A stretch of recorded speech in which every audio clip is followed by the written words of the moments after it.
آپ کو بتائیں کہ سوشل میڈیا پر نوٹ چھاپنے والوں کے خلاف شکنجہ کسنے کی تیاری کر لی گئی ہے۔ ایف بی آئی نے سوشل میڈیا آمدن پر انکم ٹیکس وصولی کا خصوصی طریقہ کار جاری کر دیا ہے۔ انکم ٹیکس کا اطلاق non resident social media influencers پر ہوگا۔ سالانہ 50,000 صارفین تک سوشل میڈیا مواد پہنچانے والوں پر ٹیکس کا اطلاق ہوگا۔ سوشل میڈیا پر 1,000 ویوز پر 195 روپے کا انکم ٹیکس عائد ہوگا۔ سوشل میڈیا آمدنی میں سے 30% اخراجات کرنے کی اجازت ہوگی۔ سوشل میڈیا آمدن پر انکم ٹیکس وصولی کے پروسیجر پر 7 روز میں تجاویز طلب کر لی گئی ہے۔ تو آپ کو اپڈیٹ کرتے چلیں کہ سوشل میڈیا پر نوٹ چھاپنے والوں کے خلاف شکنجہ کسنے کی تیاری کر لی گئی ہے۔ ایف بی آئی نے سوشل میڈیا آمدن پر انکم ٹیکس وصولی کا خصوصی طریقہ کار جاری کر دیا ہے۔ انکم ٹیکس کا اطلاق non resident social media influencers پر ہوگا۔ سالانہ 50,000 صارفین تک سوشل میڈیا مواد پہنچانے والوں پر ٹیکس کا اطلاق ہوگا۔ سوشل میڈیا پر 1,000 ویوز پر 195 روپے کا انکم ٹیکس عائد ہوگا۔ سوشل میڈیا آمدن میں سے 30% اخراجات کرنے کی اجازت ہوگی۔ سوشل میڈیا آمدن پر انکم ٹیکس وصولی کے پروسیجر پر 7 روز میں تجاویز طلب کر لی گئی ہے۔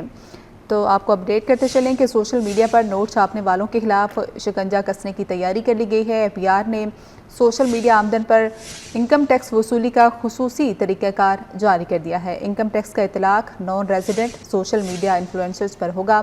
سالانہ 50,000 صارفین تک سوشل میڈیا مواد پہنچانے والوں پر ٹیکس کا اطلاق ہوگا۔ سوشل میڈیا پر 1,000 ویوز پر 195 روپے کا انکم ٹیکس عائد ہوگا۔ سوشل میڈیا آمدن میں سے 30% اخراجات کرنے کی اجازت ہوگی۔ سوشل میڈیا آمدن پر انکم ٹیکس وصولی کے پروسیجر پر 7 روز میں تجاویز طلب کر لی گئی ہے۔ آپ کو اپڈیٹ کرتے چلیں کہ سوشل میڈیا پر نوٹ چھاپنے والوں کے خلاف شکنجہ کسنے کی تیاری کر لی گئی ہے۔ ایف بی آئی نے سوشل میڈیا آمدن پر انکم ٹیکس وصولی کا خصوصی طریقہ کار جاری کر دیا ہے۔ انکم ٹیکس کا اطلاق non resident social media influencers پر ہوگا۔ سالانہ 50,000 صارفین تک سوشل میڈیا مواد پہنچانے والوں پر ٹیکس کا اطلاق ہوگا۔ سوشل میڈیا پر 1,000 ویوز پر 195 روپے کا انکم ٹیکس عائد ہوگا۔ سوشل میڈیا آمدن میں سے 30% اخراجات کرنے کی اجازت ہوگی۔ سوشل میڈیا آمدن پر انکم ٹیکس وصولی کے پروسیجر پر 7 روز میں تجاویز طلب کر لی گئی ہے۔ آپ کو اپڈیٹ کرتے چلیں کہ سوشل میڈیا پر نوٹ چھاپنے والوں کے خلاف شکنجہ کسنے کی تیاری کر لی گئی ہے۔ ایف بی آئی نے سوشل میڈیا آمدن پر انکم ٹیکس وصولی کا خصوصی طریقہ کار جاری کر دیا ہے۔ انکم ٹیکس کا اطلاق non resident social media influencers پر ہوگا۔ سالانہ 50,000 صارفین تک سوشل میڈیا مواد پہنچانے والوں پر ٹیکس کا اطلاق ہوگا۔ سوشل میڈیا پر 1,000 ویوز پر 195 روپے کا انکم ٹیکس عائد ہوگا۔ سوشل میڈیا آمدن میں سے 30% اخراجات کرنے کی اجازت ہوگی۔ سوشل میڈیا آمدن پر انکم ٹیکس وصولی کے پروسیجر پر 7 روز میں تجاویز طلب کر لی گئی ہے۔ تو آپ کو آگاہ کرتے چلیں کہ سوشل میڈیا پر نوٹ چھاپنے والوں کے خلاف شکنجہ کسنے کی تیاری کر لی گئی ہے۔ ایف بی آئی نے سوشل میڈیا آمدن پر انکم ٹیکس وصولی کا خصوصی طریقہ کار جاری کر دیا ہے۔ انکم ٹیکس کا اطلاق non resident social media influencers پر ہوگا۔ سالانہ 50,000 صارفین تک سوشل میڈیا مواد پہنچانے والوں پر ٹیکس کا اطلاق ہوگا۔ سوشل میڈیا پر 1,000 ویوز پر 195 روپے کا انکم ٹیکس عائد ہوگا۔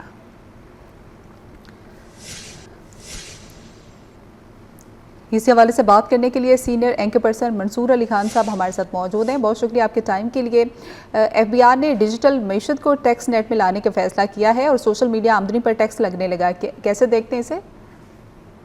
دیکھیے، میرے خیال میں مجھے اس سے کوئی فرق نہیں پڑتا کہ کوئی ٹیکس لگایا جاتا ہے۔ میں ہمیشہ جب ایک جرنلسٹ ہونے کے ناطے سب کو یہ کہتے ہیں کہ جناب آپ ٹیکس پے کریں، تو چاہے وہ بزنس مین ہو، انڈسٹریلسٹ ہوں، تو مجھے تو اس میں کوئی بری بات نہیں لگتی۔ اگر گورنمنٹ آف پاکستان کے ٹیکس ریونیو کے اندر ہمارا شیئر بھی ایڈ ہو سکتا ہے تو مجھے تو اس پہ کوئی اعتراض نہیں ہے۔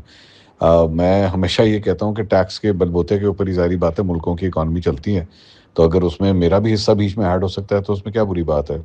ہاں، ایک جائز ٹیکس ریٹ ہونا چاہیے جو باقی سب کے لیے بھی ہو، بالکل اسی طرح۔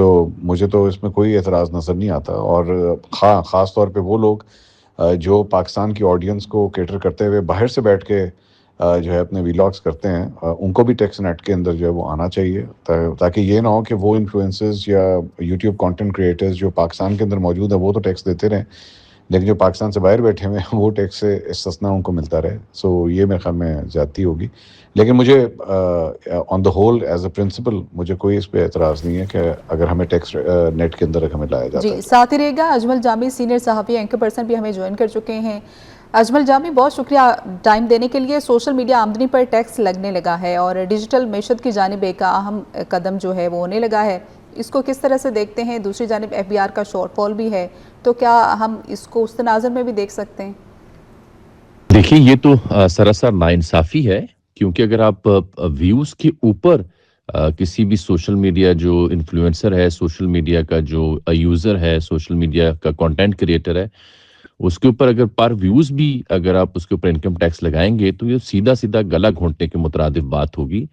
میڈیا انڈسٹری کے پہلے ہی جو حالات ہیں وہ آپ کے سامنے ہیں. اس کے بعد جو کنٹینٹ کریٹرز ہیں, یوٹیوبرز ہیں, یا کسی بھی معاملے میں جو لوگ کنٹینٹ کریٹ کر رہے ہیں, میرے خیال ہے یہ ایک بہت ہی ظالمانہ اور انتہائی غیر منصفانہ فیکٹ ہوگا اگر ایسا ہوتا ہے.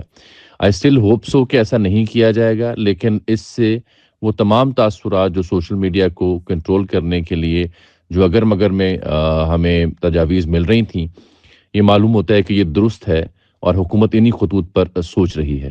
I think this will be very unfair, بہت انفیئر ہوگا, اور اس سے بڑا جو ظلم ہے وہ ایک عام جو social media content creator specially جو پاکستان میں بیٹھا ہوا ہے, بات ہے جو باہر بیٹھ کے لوگ کر رہے ہیں پاکستان کے حوالے سے, سیاست کے حوالے سے, وہاں تو حکومت کا ہاتھ پڑا نہیں, اور جو پاکستان میں بیٹھ کے لوگ پاکستان کی خدمت بھی کر رہے ہیں, پاکستان کا اچھا تشخص دکھا رہے ہیں, ان کے ساتھ بھی یہ زور زبردستی صرف چند ایک افراد کے لیے میرا خیال ہے یہ بہت ہی نامناسب اور ناانصافی پر مبنی فیصلہ ہے. ٹھیک ہے, آپ کا پوائنٹ آ گیا. اجمل جامی سینئر صحافی اور سینئر اینکر پرسن منصور علی خان ہمارے ساتھ موجود تھے.